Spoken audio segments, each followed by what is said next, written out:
و من سلام میدم به استاد عزیز، رفیق سلام. نازنینم آقای محمود آیدین.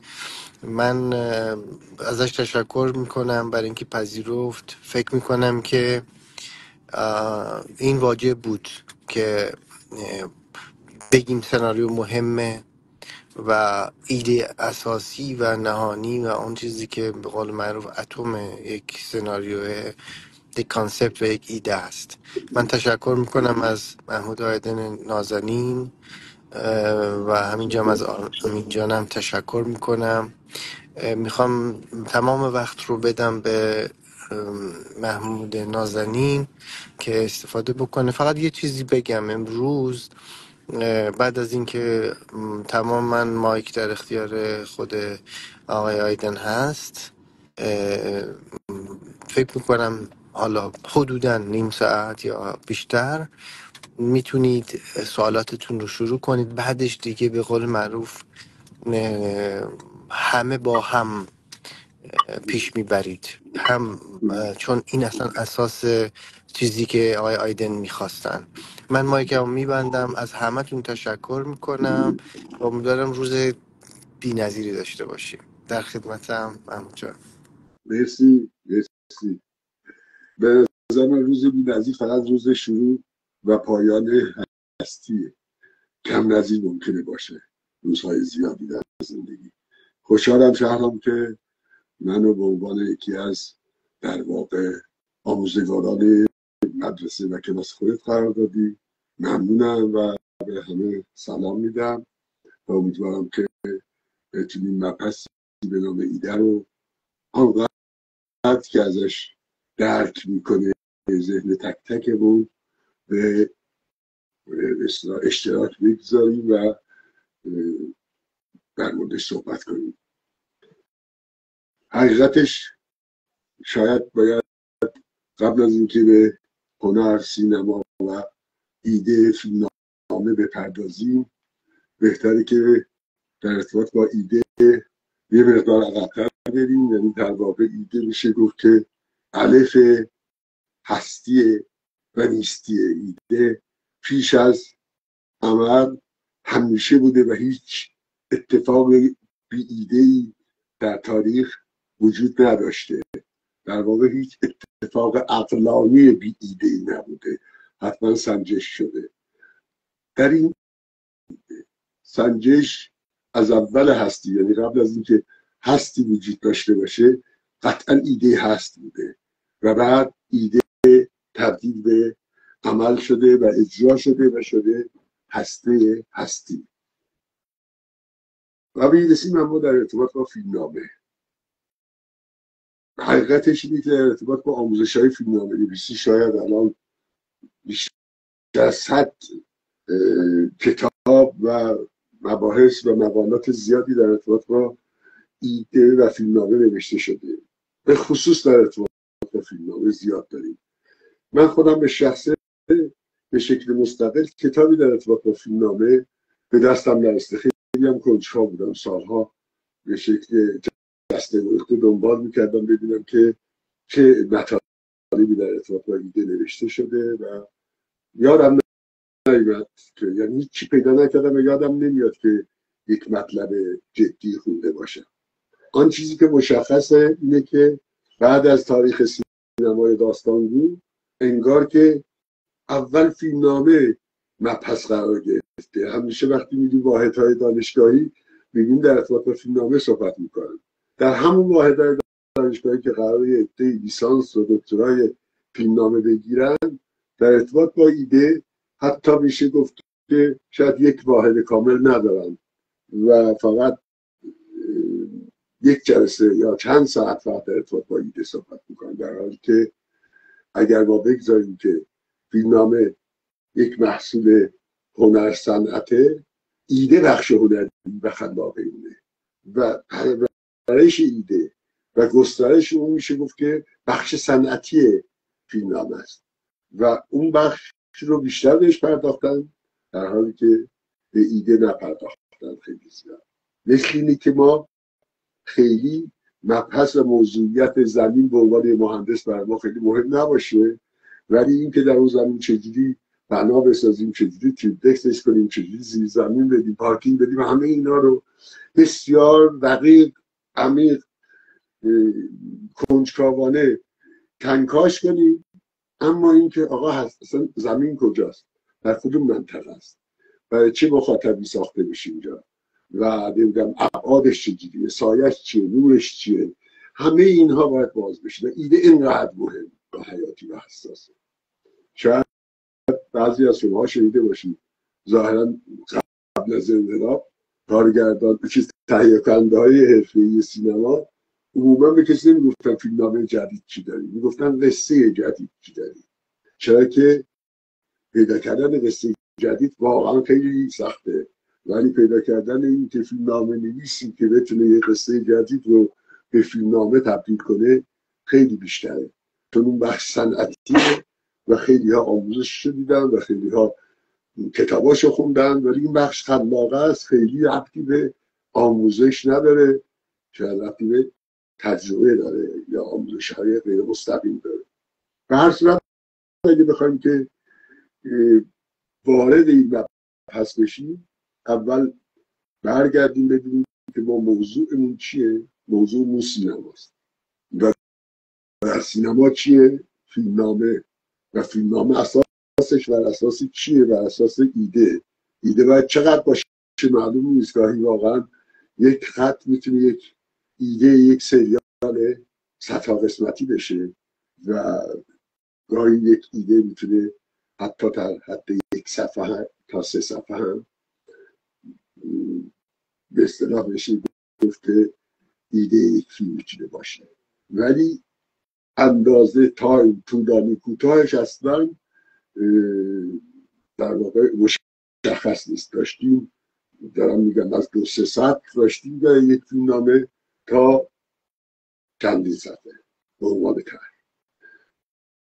وقتی وارد سینما میشیم و میخوایم در مورد فیلمنامه و موضوع سینما صحبت کنیم، باید گفت که ما چند نوع مگه سینما داریم. بعد اینو اول جایگاه خودمون رو در عنوان یک خطیب و حتی مخاطب بفهمیم که ما میخوایم در مورد چه سینمایی صحبت کنیم.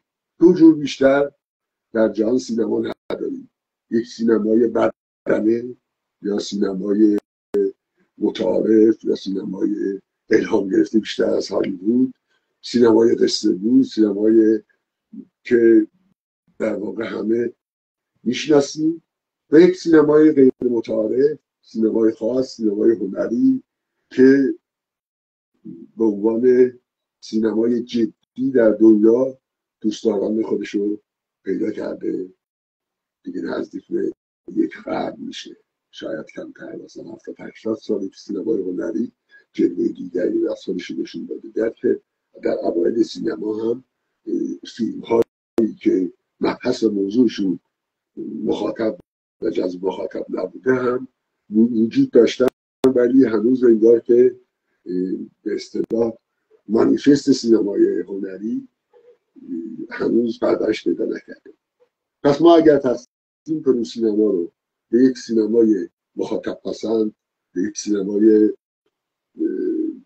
به اصطلاح بدنه یا سینمای هالیوودی یا سینمای داستانگو، سینمای دوم سینمای هنری میشه. حالا در این لابلای اینا گاهی سینمای دوگانه‌ای هم وجود داره به نام مثل فیلم هایی که هم مخاطب خاص رو و هم مخاطب عام رو تحت تاثیر قرار میدن، که این خیلی نادره، که این خیلی کمه. شاید در طول سال بیشتر از چند تا فیلم در کل تاریخ سینما یه همچین شانس بزرگی رو ندارن و این میشه گفت آرزوی همه نویسندگان فیلمنامه و ایده و سازندگان و تهیه کنندگان سینما، حتی بازیگران هست که بتونن محصولی بیرون بدن که هم مخاطب خاص و هم مخاطب عام ازش استفاده کنن و لذت ببرن. و استثناء سینمای ایران آقای فرهادی که خودتون میدونید که همچنان که در واقع در جشنواره‌های طرفیه که سینمای جهان مثل کن و بلیز و برلین و اینا جلوه‌گری میکنه و واقعا سورپرایز میکنه بینندگانشو. در همون حتی هم جشنواره اسکار و مخاطبین بدنه سینما رو هم میتونه در واقع جلب کنه. اما آن چیزی که ما میتونیم توش صحبت کنیم در ارتباط با سینمای هنری مخاطب خاصه، یعنی احتمال زیاد کسانی که اینجا حضور دارن و محبت کردن وارد این مبحث شدن، اکثریتشون به نظر من وابسته یا دلبسته سینمای آرتن، سینمای خاصن. میشه گفت تعبیری خاص دوستداران سینمای خاصه. این مباحثی که حداقل در کلاس‌های آنلاین من برای شما میشه باز بشه و در موردش صحبت بشه. وقتی وارد سینمای خاص میشیم شاید میشه گفت 90%، 99% نوشتگاه و کتاب هایی که در ارتباط با فیلمنامه وجود داشته و وجود داره واقعا عاری از به درد تماشاچی یا به درد هنرجوهای سینمای خاص نمیخوره، چرا که اونها دارن یه الگوهای ثابتی رو هم ازش پیروی میکنن، هم به دیگران دیکته میکنن. حتما شنیدین دیگه، مثلا در 5 دقیقه اول باید یه نقطه عطفی باشه، در 10 دقیقه باید یه نقطه عطف دیگه بیاد و انگار که اینا نشستن 100 تا فیلم رو گذاشتن کنار هم و دیدن بعد همینجوری جواب گرفتن و همینطور هم هست البته. و ما حتی اگر یه ذره هوشمند باشیم باید هر چند دقیقه منتظر یه حادثه در یک فیلم سینمای بدنه باشیم. برعکس اون در سینمای خاص و ایده ها و فیلمنامه های سینمای غیر متعارف همه منتظر سورپرایز هایی هستیم.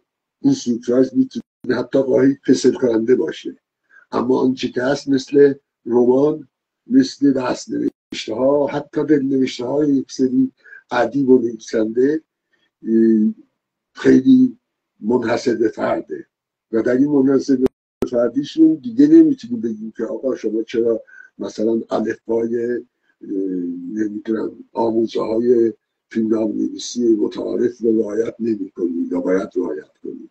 یعنی ممکنه مثلا واقعا یک قصه غیر متعارف دقیقاً 3 دقیقه اول یک فیلم مهم سینمای بدنه باشه که میتونه تا 180 دقیقه پیش پیدا کنه، همون 3 دقیقه. چرا که مهم اینه که از چه نقطه‌ای و زاویه دیدی به اون قصه ظاهرا کاملا معمولی و متعارف نگاه شده. و این مبنا اگر ما به سینمای غیر متعارف در واقع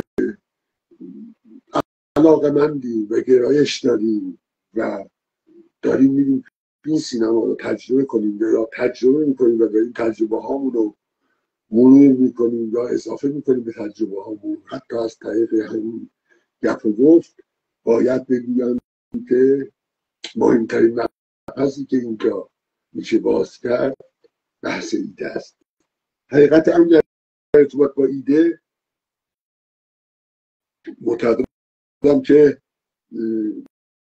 خیلی غفلت شده، خیلی نادیده انگاشته شده و توجه به ایده اونقدر که باید شاید به هنرجویان به خصوص آموزش داده نشده.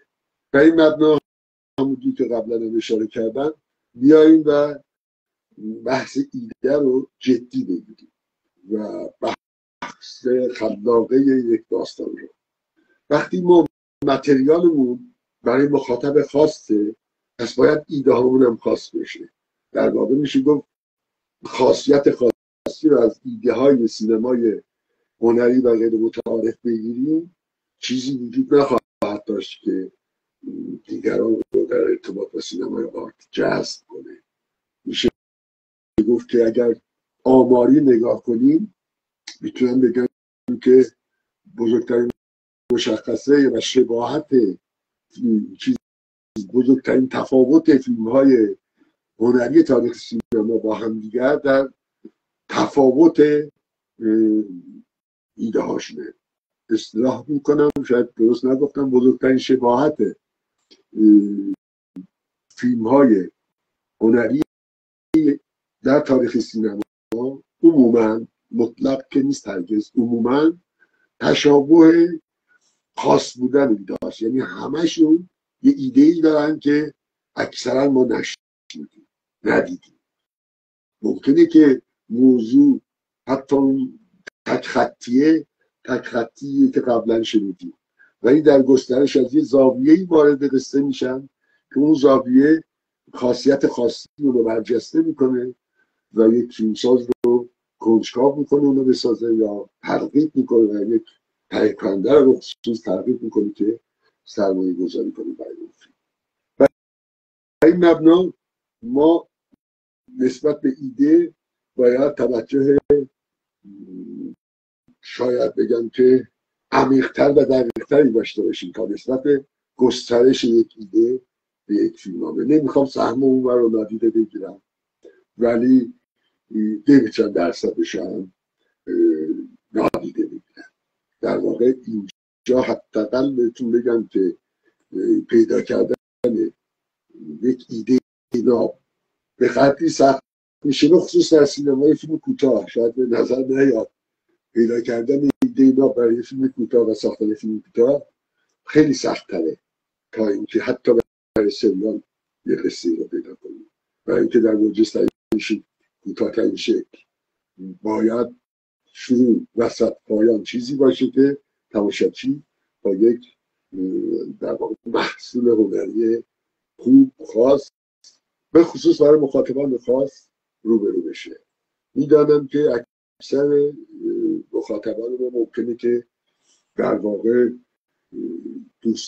دوستداران و همکاران سینمای فیلم کوتاه باشن و اونا متوجه هستن که در این موردی که من دارم اشاره میکنم چقدر سخته که ایده های فیلم کوتاه رو ناب و خاص پیدا کرد و برای همین تایم کوتاه فیلم کوتاه در واقع یک چیزهایی رو تحمیل میکنه به سازندگان و در آینده و ادامه به مخاطبان، این که این نوشه رو خیلی خیلی خیلی بیشتر کنکاش کنن. آدمای زیادی بودن به خصوص در سینمای هنری و آرت خیلیه که بعضی وقتا ماه‌ها و سالها به دنبال پیدا کردن داستان تازه، حرفی تازه، یا اگر حرف کهنه‌ای از زاویه‌ای تازه، نوع نگاه تازه‌ای رو بتونن پیدا کنن و اونو به فیلم در بیارن. گاهی دوستان سینمایی من شاهد بودن و ناظر بودن که 3 سال 5 سال زمان برده تا فیلم دوم یا فیلم بعدیش رو بسازن و همه یا اکثریت فکر کردن که تهیه کننده ندارن، ولی نه، یک فیلم یا یک ایده و قصه‌ای که بتونه با اینا ایجاد همدلی کنه و اینا رو اینقدر در عمق جان اینا بشینه که ترغیب بشن که برن یک تیم رو آماده کنن تا اونو به سرانجام برسونن. دیدن که سالها طول کشیده و اما ایده ها انصافا قابلیت‌های عجیب و غریبی دارن. یعنی من معتقدم اگر که این نکته در واقع خلاقیت ایده رو لحاظ کنیم، خواهیم دید در ادامه که هر ایده آمادگی تشکیل شدن به چندین قصه متفاوت داره. یعنی مثلا اگر گم شدن یک کیف مثلا ایده یک قصه، این کیف اگر در یه محله در جنوب شهر اتفاق بیفته با خودش یک قصه هایی رو در واقع تحمیل میکنه. این کیف اگر در یک مترو اتفاق بیفته یه قصه، و این کیف اگر در یک محله در بالای شهر اتفاق بیفته یه قصه. و این مبنا ایده همیشه اینو که داستان میگفتن که دوستان ایده‌ای که ناب و نو و بعدی و تازه نیست پدیده است. در واقع میشه گفت که به نام ایده به خود مخاطب بودن. ایده فقط اون جایی میشه گفت ایده است که خاطره تازه و بدیه، ما بقیه رو بارها شنیدیم یا دیدیم و دیگه ایده حساب نمیشید و پدیده هایی به نام ایدن، شاید بشه گفت فقط قصه های تکراری. در ارتباط با نحوه آموزش ها، حقیقتا تو کلاس ها و ورکشاپ های من هم بیشتر پیش میاد که بگم دوستان من دیگه بدون اینکه به خصوص اینجا که آنلاین هم هست و بدون مخاطبه چشم در چشمه، بیشتر از این نمیخوام صحبت کنم. دوست دارم از طریق سوال و از طریق شرکت تک به تکتون هم من ترغیب بشم که پاسخهایی رو بگیرم. همیشه میگم که خودم یک اشتیاق عظیمی به تدریس یا مرور آموزان دارم. فکر میکنم که در این حال که آموزگار میشم، ولی با همین تحلیل ها و نقد ها خودم گذشته از این که ریویو میشم، خودم هم به یک نتیجه های جدیدی در ارتباط با قصه میرسم، به خصوص وقتی که دوستان و مخاطبین از یک زاویه منفرد خودشون وارد قصه میشن، اتفاقای عجیبی میفته. شاید قبل از اینکه هنوز به سوال پاسخ ها برسیم، یه نکته رو به عنوان یک نکته تقلبی بگم. این کمک میکنه. من در کلاس های فیلمنامه نویسی عموما به خصوص در ارتباط با ایده یه تیترهایی میدادم. تیتری که به هنرجو داده میشه، ذهن وارد یک فایل ها و کانال های شخصی میشه و قصه های از اونجا میذاره بیرون. مثلا شما فکر کنید که اگر بگیم که یه قصه ای مثلا اسمش چی بگم، پشت دیوار یا پشت دیوار کسی نیست، به نظر من بیکران همین جمله پشت دیوار کسی نیست شاید بتواند بیکران قصه های متنوع از همه آدم هایی که دست به قلم دارن بیاره، به خصوص کسانی که دست به قلم در سینمای هنری، به خصوص کسانی که دست به قلم در فیلم کوتاه. پشت دیوار کسی نیست. چیزی که ممکنه من تا فردا صبح یا تا هفته آینده اصلا چیزی به ذهنم نیاد که با این تیتر به ذهن من هیچ چیزی نیاد، ولی مطمئنم این نزدیکترین راهه برای دیگران شاید در این مورد خاص، برای که بتونن وارد قصه های ویژه بشن. قطعا این مطلق نیست. بعضیا ممکنه واقعا خودشون از یه ایده برسن به تازه بعدا آخر سر اسمی انتخاب کنن، ولی اسم کمک میکنه.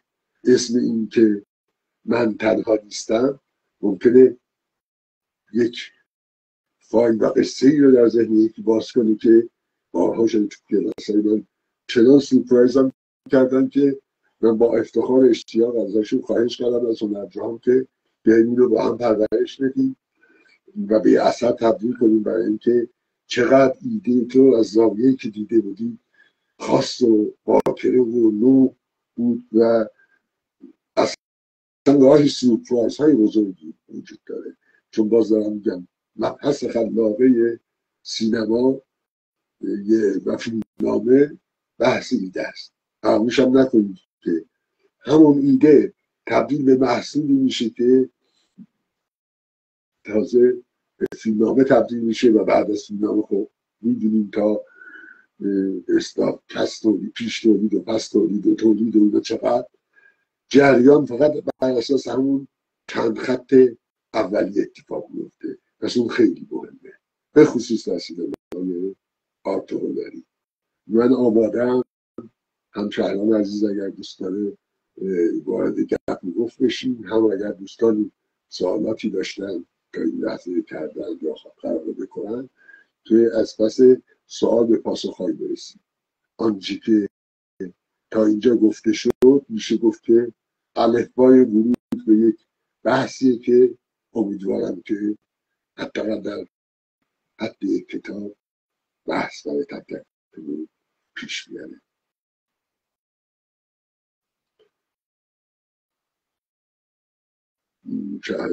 در واقع شهرام جان صدا میشنوی؟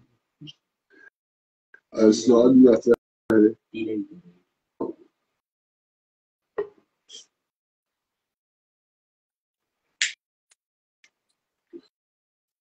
تو سیگارت روشن کن. سلام. سلام مجددا. مرسی شهرام از فرصتی که فراهم کردیم. مرسی از تو. من از طرف خودم بچه ها تشکر میکنم ازت. به مرسی. نظر شما فیلمنامه فیلم کوتاه باید چه ویژگی هایی داشته باشد؟ والا مهمترین مشخصش سورپرایز پایانی برای من. احساس میکنم که فیلمنامه کوتاه با بلند تفاوت‌های فاحشی داره. یکی از مهمترین نکته‌هاش اینه که عموما اولا فیلمنامه کوتاه رو عموما در واقع دوستداران حرفه‌ای سینما و هنرجوها، دانشجوها یا نمیدونم داوران اینا میبینن. کمتر پیش میاد که اکثریت و عموم مردم ببینن. این پس مخاطب خاص رو خاص‌تر میکنه. بعد که میرسیم به مخاطبی که خیلی خاص‌ترن، در ارتباط با سینما هممون یک شرطی ذهنی داریم. میدونیم ما رفتیم نشستیم تو سینما و قرارداد از پیش تعیین شده ای به ما میگه که شما این فیلمو که دارید میبینید حتما در حد یک تایم سینمایی 75 الی 3 ساعت. اونم باز ما رو آماده کرده. و این فیلم کوتاه اصلا به خصوص فیلم کوتاهایی که هیچ اطلاعاتی ازش نداریم بسیار صحنه و محل عجیبیه، چون نمیدونیم این 8 دقیقه است، 10 دقیقه است، 27 دقیقه است. ما نشستیم یه فیلم کوتاه می‌بینیم. بعد هر چند دقیقه باید تماشاچی رو به مرحله برسونیم که اصلا خسته نشه و پایانش، چون هر لحظه هر اتفاقی که پیش میاد مخاطب خاص به خصوص مخاطب حرفه‌ای که هم هنرجو یا کارگردانن دارن پیش‌بینی و پیش‌بینی ناخودآگاه میکنیم که این قصه به اینجا ختم خواهد شد، اینجا ختم خواهد شد. آخرش که یه جایی ختم بشه که ما سورپرایز بشیم. عموما این فیلم ها اگر بخوایم به اصطلاح آماری نگاه کنیم، برای خود من حتی میتونم بگم فیلم هایی که نتونم پایانشو یا پایانش رو سورپرایز کنیم و نتونم تشخیص بدم، به نظر من فیلمنامه ها و قصه های ویژه‌ای هستند. نمیخوام از فرم خدای نکرده به فرم کم لطفی کرده باشم. گاهی وقتا مضمون ها و قصه ها حتی ممکنه به نظر الکم باشن. حالا اونجا دیگه استادی فیلمسازه که از طریق فرم هم ما رو جذب میکنیم. مطلقا اینجا که در مورد فیلمنامه صحبت میکنیم، برای من قصه هایی که سورپرایز های ایده و داستانی دارن بسیار عجیب کرد. محمود جان، اینجا خانم زهرا نوشتن که چطور شروع کنیم. من میدونم که این رو در داخل سوال دیگه جواب میدی خیلی کلیه. آقای دوستمون اونجا نوشتن در نوشتار فیلم کوتاه چجوری ساختار فیلم رو طراحی میکنید، یا کلا به نظرتون ساختارهای نظاممندی برای فیلم کوتاه نیست و چجوری با سینمای بلند مقایسه میکنید؟ هم هست هم نیست. واقعا نمیشه که دقیق گفت که هیچ ساختار تعریف شده وجود نداره. اما میدونید چیه؟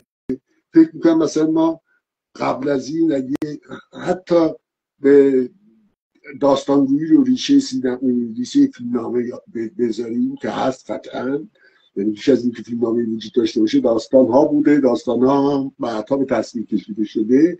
نگاه کنیم اونها هرگز آموزه هایی نداشتن از این طریق که بتوانن قصه ای رو مثلا بگن که حالا من در سینمای چیکار کنم در فلان. هر چیزی که فکر میکردن که خودشون درگیرن، یعنی اونا مخاطب رو لحاظ نمی‌کردن. خطیب اول خودشون مخاطب خودشون بودن.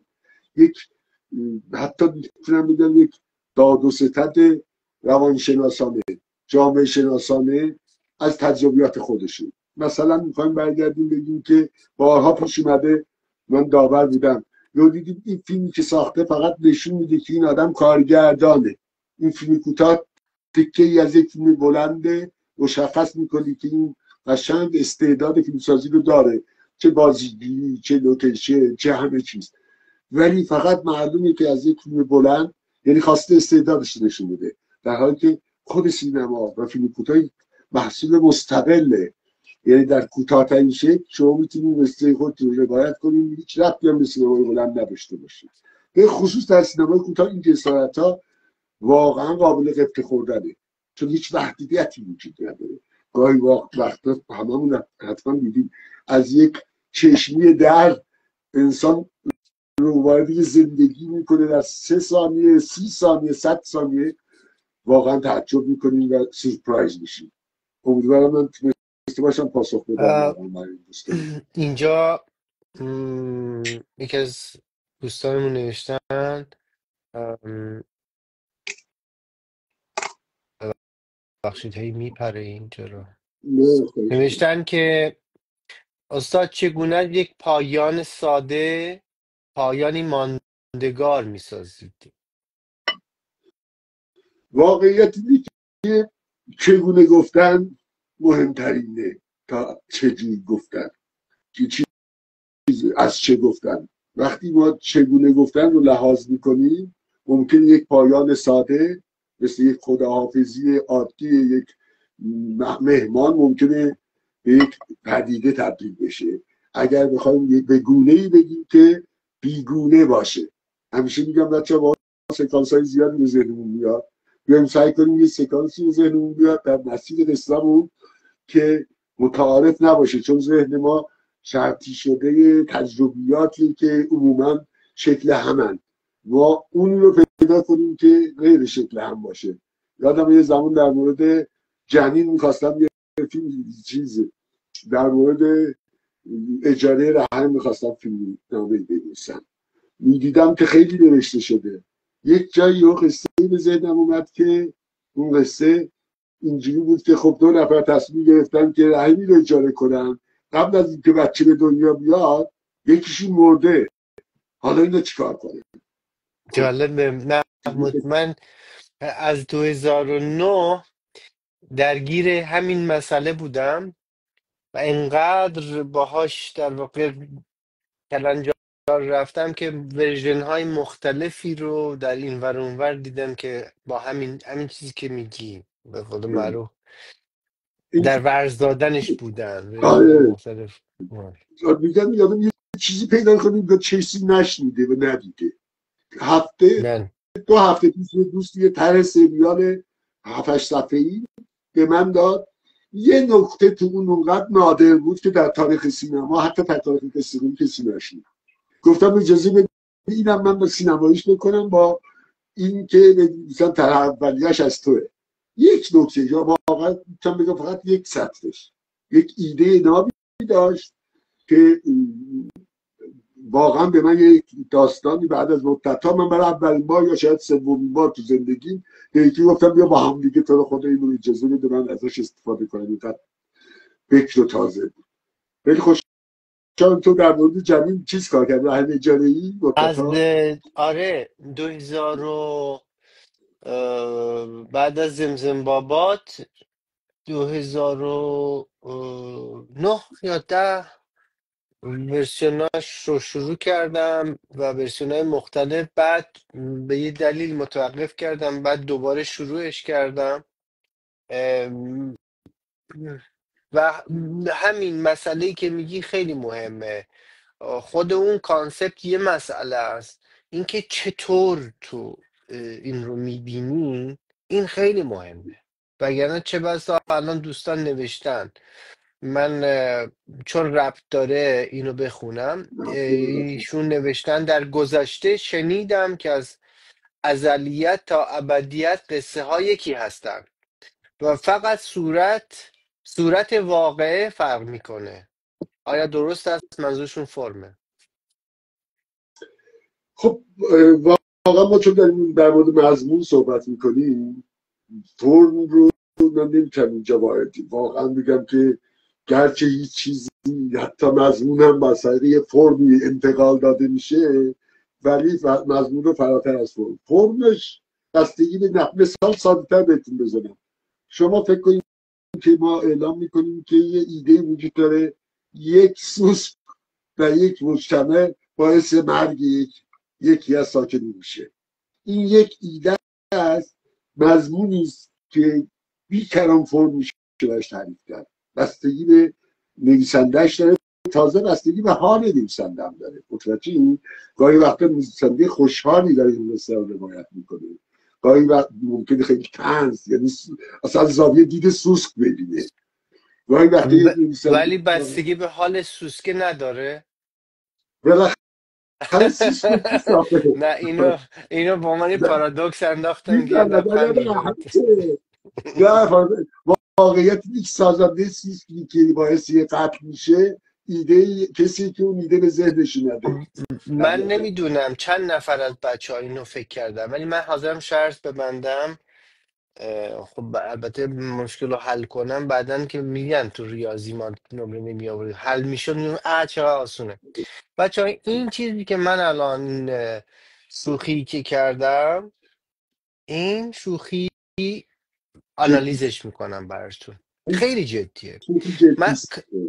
این کانسپتی که من آوردم یک درگاه ساینس فیکشن رو باز کرد به عنوان اینکه کاراکتریزیشن مثلا این سوسک، و راه رو باز کرد برای انیمیشن، راه رو باز کرد برای اینکه شما میتونید دخل تصرف بیشتری بکنید. حالا بیاید همون نگاه از نگاه اون سوسک ببینید. حالا یک سوالات دیگه ای هم اومده. بذار در مورد سوسک داره که بحثش تو شما ولی خود ایده است فقط دیگه. یه تذکر بهت بدم، اونم اینه که حتما لطفا ایدهات رو یا چیزایی که شخصیه لازم نیست نیست. الان بگی همین. متشکرم. نه تو که بیشتر از هر کسی میدونی من سالها، شاید تا توی 30 سال 3 بار فیلمنامه ثبت کردم. احساس میکنم که در واقع آزادتر از این فکر میکنم قسمت هر کسی باشه. ولی وقتی که دوقلوه های نیویورک، وال استریت که در واقع فرود اومدن، من ایده ای نوشته بودم که ظاهرا در این دو تا برج دو گروه سوسک زندگی میکردن. یه سری معتقد بودن آخر زمان اون همون روزیه که برجا افتاد پایین، یه سری اعتقاد نداشتن به اون آخر زمان. و خیلی در واقع خوبه. قبل یه انیمیشن من یه بود. چیزی بهت بگم، البته یه عده شاید یادشون بیاد. یک دعوتی شد از من بعد از اینکه جایزه فیلم کوتاه هم تو مثلا بین الملل بود و اینا، اه، یه چند تا فیلمساز دعوت شدن برای پروژه های نیویورک، فیلم های کوتاهی درباره نیویورک. خب و حالا کاری ندارم، بحث همین برج ها باعث شد بعدن که من از رده خارج بشم. فیلمساز آرژانتینی بود، برزیلی بود اینا، ولی خیلی به این چیزی که گفتی منو برد به اون فضا که چقدر میشه شما جهانی فکر کنید و یه چه چیزهایی هست که محمود الان نشسته به چه نکته‌ای پی برده که خیلی ها به این فکر نکردن. همه سراغ اون بزرگی بزرگ میرن، اینجا ایده پرداز سراغ جز رفته، کوچکترین جز رفته. آن چیزی که توی واقعا این فقط مختص خیلی اینو تو سینمای پلیسی میشه یاد گرفت. و ببین توی سینما هنری ببینید چقدر خوب الان یه نکته شما پیدا کردید برای بست دادن. اینجوری ذهنتون میشکنه، اینجوری ذهنتون از قالب از این قالبایی که هی کپی پیست میشه توی جشنواره فیلم کوتاه تهران، توی کلرمانف خان، توی نمیدونم این جشنواره‌ای که من با فیلم های کوتاه هم رفتم سفر کردم و خیلی فیلم دیدم و داوری هم کردم این خودت. بعد یهو می‌بینی یه موج همه مثلا فیلم ها در مورد خیانت، نمیدونم چه میدونم، مسائل زوجایی که کسی ساخته ازدواج نکرده و خیلی کلیشه. و خواستم فقط ارجاع بدم به این چه کوچک ولی بزرگ. من بخونم، متاسفانه بسیاری از ایده های ناب خاک میخورن، بسیاری از ایده های پیش پا افتاده فقط با رنگ و لعاب فرم تبدیل به فیلم میشه. خب بچه ها اگه سوال دارید بنویسید لطفا. تایممون کوتاهه و یه خواهشم که ازتون دارم، سخاوت داشته باشید و دوستاتونتون دعوت بکنید برای شیر این لایو. من همونطوری که تا سوال میکنید من میخوام یه جوری فضا رو پر بکنم که شما وقت داشته باشید سوال بنویسید. یه سوال دوستان بگو محمود جان. من فقط یه مورد بگم. داره. هم فکر کنم اول داستان گفتم من خیلی وقت پیشم به محمود ازش خواهش کردم بیاد و یه کارگاه خیلی بله، خوب بذاریم. حتی من میخوام به زبان انگلیسی و فرانسه هم براش بذارم. یکی از دوستان دیگه هم که یکی از بهترین استادای مدرسه فمیسه و سوربونه، اون هم سعی میکنم دعوت بکنم که باشن. فکر کنم بعد ژانویه بتونیم این کارگاه رو داشته باشیم. و حالا یک خبر خوب دیگه هم بهتون بدم. یک کارگاه فستیوال خواهیم داشت که تو این بله. کارگاه من چند تا از اساتید دیگه هم به عنوان اساتید مهمان در کنار خودم خواهم داشت که همتون توی اون کارگاه هر کدوم یک فیلم میسازید و داریم با صحبت کردیم با وارنر برادرز که توی سالن عالیشون ما بهترین فیلم ها رو اکران کنیم و احتمالاً بتونیم جایزه های خوبی هم بدیم. من از محمود و ادینم برای استاد مهمان دعوت میکنم. حالا وقت داشتی که بنویسید دیگه سوالاتتون رو. چون محمود یه جان بگو. یه سوالی که کرده بود، خیلی از ایده های ناب قطع میکنن. این درسته. حقیقت اینه که ما بیایم ببینیم که ایده ناب به ایده میگن که خیلی خاصه، خیلی ویژه است، حتی خیلی منفرده، خیلی شخصیه. برای چی ما در سینمای غیر متعارف عموما مؤلفن کارگردانان؟ برای اینکه جهان ویژه‌ای دارن و اون جهان رو از طریق نوشته‌های دیگران، به خصوص از طریق فیلمنامه‌های دیگران بهش نمی‌رسن.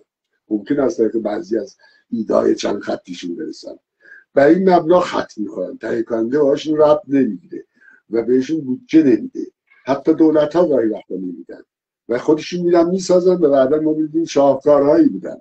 خیلی از شاهکارهای سینما واقعا قبلا خط خورده بودن توسط خیلی‌ها، ولی خودشون جسارت کردن یا بودجه جور کردن یا بالاخره یکی رو متقاعد کردن، خیلی تلاش کردن.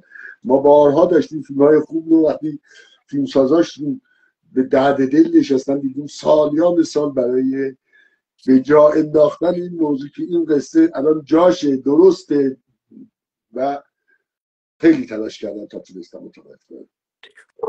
خیلی عالی. من جواب آقای بیگلری رو بدم. این کارگاه یک کارگاه بین المللی، همه از همه جای دنیا میتونن شرکت بکنن.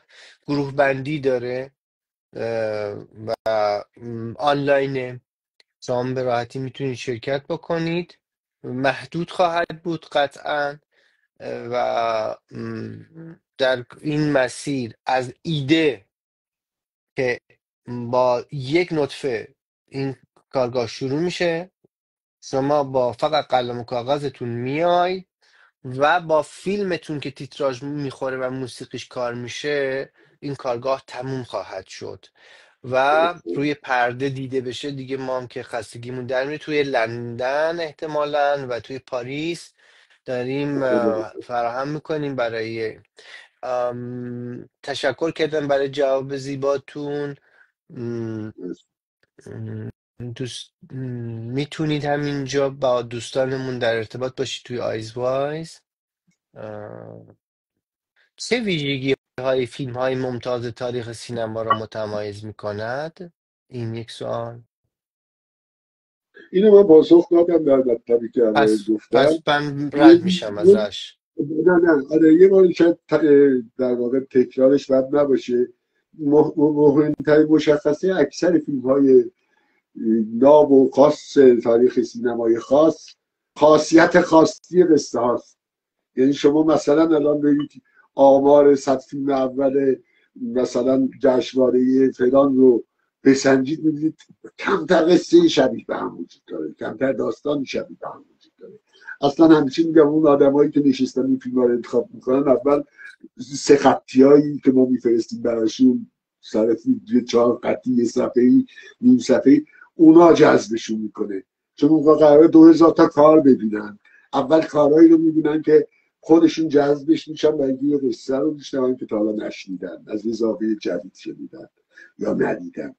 به هر حال فکر کنم ویژگیش خود ویژه بودنشه، حق درسته. بودنشه. اه، یک سال اینه که مستاد چطور سکوت را در سناریو نویسی به دیالوگ تبدیل میکنی؟ این خیلی به فیلمنامه ربط نداره، حتی به کارگردان ربط داره، یه قصه ربط نداره به ایده. ولی طبعا همیشه میگم که اگر کسی شخصیت های فیلمشو میشناسه تقریبا الکن نمی‌نویسه.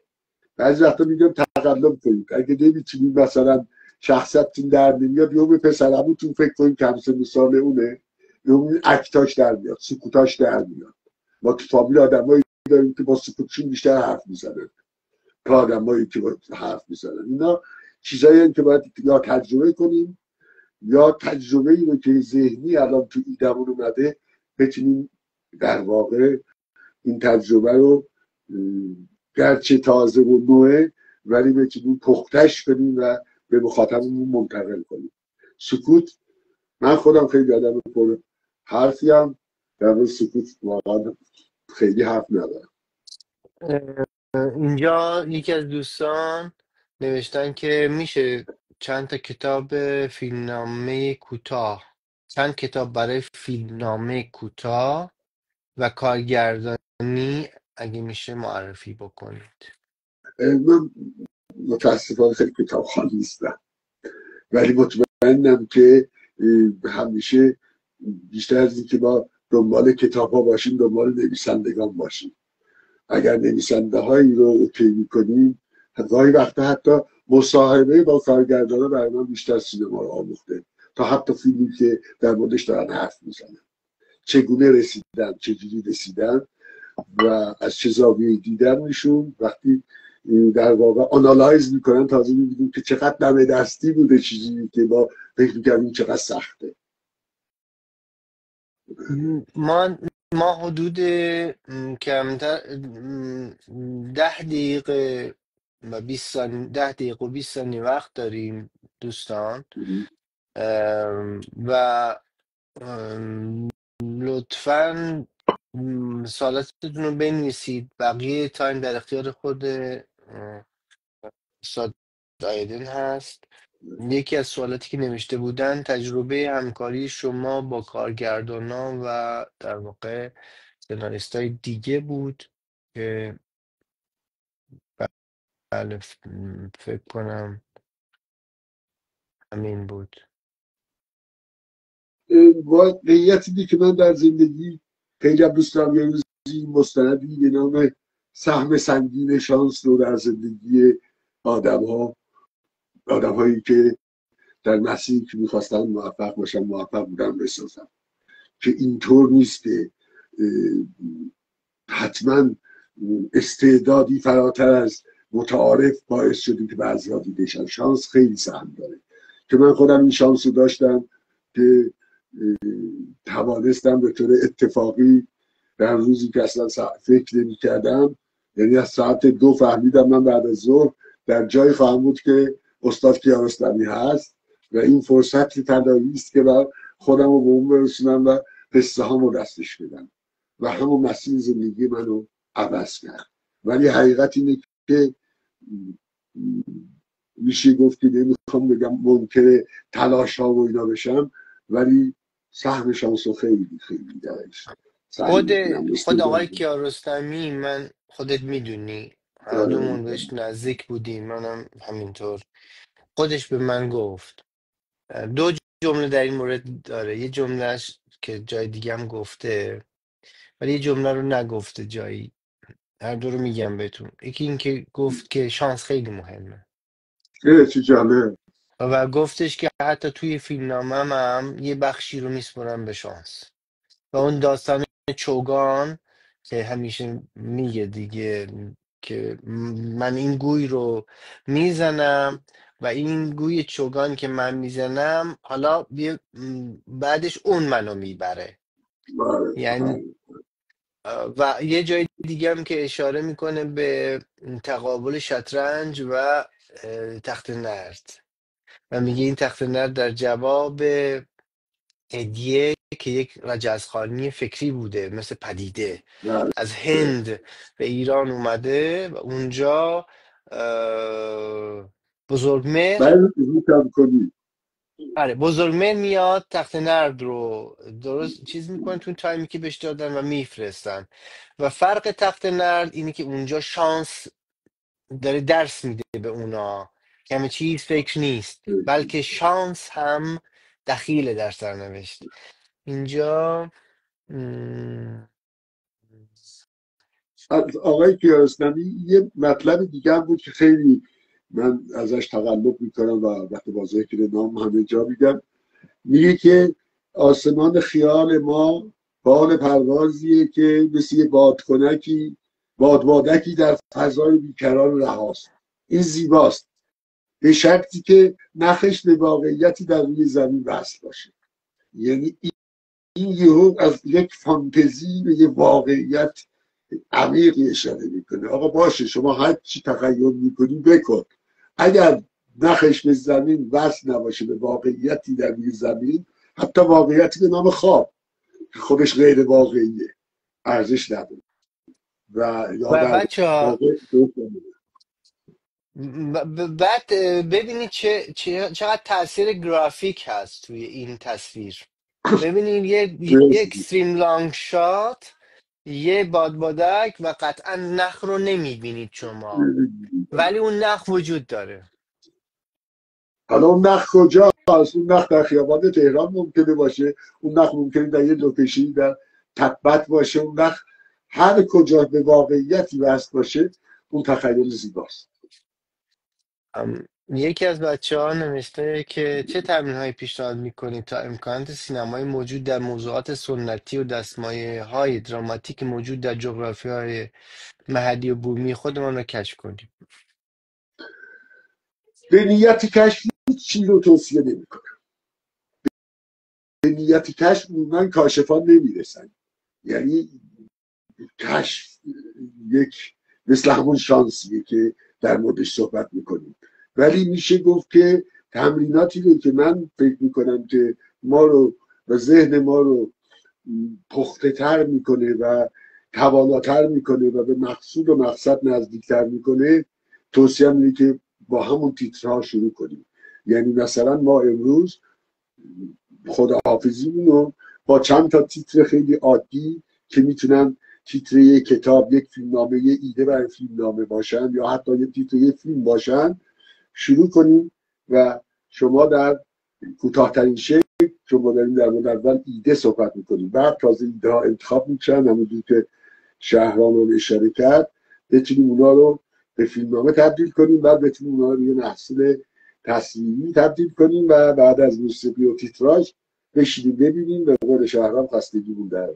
پس اجازه بدید اگه همه هم مایل باشید یه چند تا تیتر رو انتخاب کنیم به عنوان پایان بندی و اگر دوست داشتید بعدا در گروه بذارید در موردشون صحبت میکنیم، تفاوت‌های ایده رو، چرا این ایده ممتازتر به نظر میاد. حداقل از دید من نمیتونم بگم که میتونم میگم 100%، ولی خب محبتی که شما دارید و انتخاب کردید من فکر میکنم که بشین در آنالایز اونها راحت‌تر به مقصود و مقصدی که میخوایم برسیم.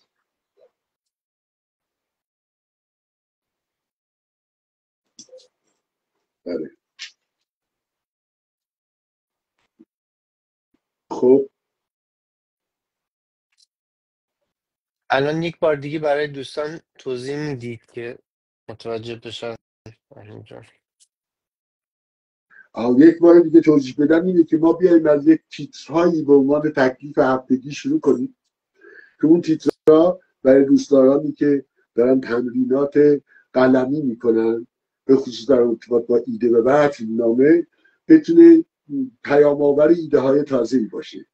اگر بتونن، چون میتونم بگم 100% همه میتونن از طریق تیتر برسن، ولی این نزدیکترین راه تقلبیه که انسان ذهنش به مسیری بره، چون بیکران سوژه در ذهن ما همینجوری میچرخه، کدومو شکار میکنیم، به چجور شکار میکنیم، این میتونه مفید باشه برای مخاطب. خب خیلی عالی. من چقدرم دستگرمی خوبی بود و شروع خوبی بود که ما حتما نظرات دوستان رو اینجا که بنویسید همه رو جمع میکنید و بله قولی که بهتون میدیم اینه که حتما باز در همین کانال همه اینا رو با هم میذاریم، جواب میدیم و از همین الان قول کارگاه هم ایده پردازی رو میتونیم بهتون بدیم، امیدواریم هر دومون. همین که اون پکیج فستیوال کارگاهی که هر کدومتون یک فیلم کامل خواهید ساخت، یک فیلم کوتاه با همراه دوستان بین المللیتون رو خواهیم داشت که هم من تو اون کارگاه هستم در خدمتون، هم آقای آیدن خواهند بود، همین که استادای بی‌نظیری هستن که هر کدوم توی شاخه‌ای، صداگذاری، موسیقی فیلم، بازیگری و تدوین، یک پکیج کامل خواهد بود و نام‌های که به راحتی نمیتونید این دوستان رو گیر بیارید. من ازشون خواهش کردم، وقت گرفتم، کسانی که در فیلم های نخل طلاها و اسکارها همه نقش داشتن، در بهترین فیلم های دنیا و ایران نقش داشتن، در کنار ما خواهند بود. ما 2 دقیقه داریم به پایان این لایو در و این دو این دقیقه نه، من صحبتم تموم شد. نه من میخواستم اگر که میشه یه قلم کاغذی داشته باشم، یا اگر بعدا نشون میتونم دسترسی داشته باشم، من چند تا تیتر بخونم، 5-6 تا برای هفته آینده تکلیفی باشه. یه مقدار به نظر اسامی انتزاعی میام، چون الان من اینو نوشتم که ممکنه فردا این موقع بود یه چیزایی، یه جملات و یه تیترهای دیگه میومد، نمیتونم اینو ممکن باشم. یکی از تیترا پیش از وروده. شما فکر کنید یک قصه فیلم کوتاهی دارید اسمش پیش از وروده، چی به ذهنتون میاد؟ دومیش آزمایش آخره، سومیش اکنونیه، چهارمیش ببخشید من نیستم، پنجمیش سایه هیچ کس، ششمیش الفبای خودسپاری، هفتمیش بی سلام.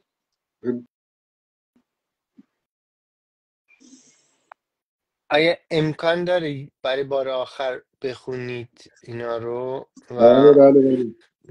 من فکر کنم دوستان دیگه نمیتونیم جسارتا سوال رو داشته باشیم و با خوانش آخر دیگه خداحافظی خواهیم کرد و منتظر باشید تا اعلام تیم و بچه ها که به من، آقای آیدین و استادای دیگه که سورپرایز میشید بهتون بگم برای کارگاهمون. در خدمتون هستم. مرسی. منم قبل از خداحافظی، یعنی پیش از خوندن اینا خداحافظی میکنم. مرسی شهرام ازت و فضایی که فراهم کردی. بنویسید اول پیش از ورود، آزمایش آخر، ببخشید من نیستم، الفبای خودسپاری، اکنونی، سایه هیچ کس، بی سلام، خداحافظ. قربانت، مرسی، خوشحال شدم. و خدا ممنون. حافظ. خداحافظ. از همه دوستا تشکر کنم. اراده مرسی. از خدا نگهدار.